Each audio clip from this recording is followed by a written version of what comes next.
আসসালামু আলাইকুম সম্মানিত দর্শক, চলে আসলাম মরিচ খেতে। এই মরিচ বাগানটি যার নিপুণ হাতে গড়া হয়েছে সেই কৃষক হচ্ছে আমিনুল হক আমিন, গ্রাম বাউরবাগ, সিলেট জেলার জৈন্তাপুর উপজেলা। আপনারা দেখতে পাচ্ছেন চমৎকার সুন্দর একটি বাগান। এখান থেকে কাঁচা এবং পাকা দুইভাবেই মরিচ হারভেস্ট করা হয়েছে। অনেকবার হারভেস্ট হওয়ার পরেও গাছের গ্রোথ এবং গাছের চেহারা দেখে বোঝা যাচ্ছে না যে মরিচ হারভেস্ট করা হয়েছে। প্রতি গাছে গড় হিসাবে ১.৫ কেজি করে কাঁচামরিচ পাওয়া গেছে।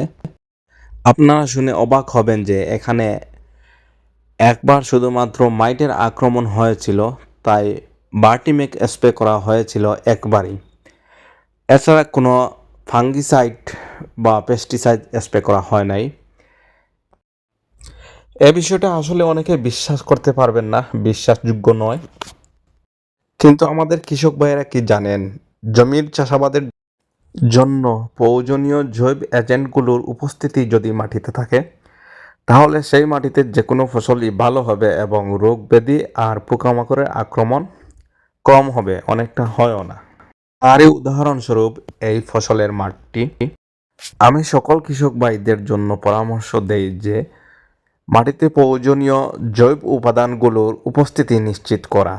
তা না হলে বস্তা বস্তা রাসায়নিক সার এবং সিডুল স্প্রে ব্যবহার করে কোনো লাভ নেই, বরং কৃষক আরও ক্ষতিগ্রস্ত হবে, আর্থিকভাবে লস হবে কৃষকের।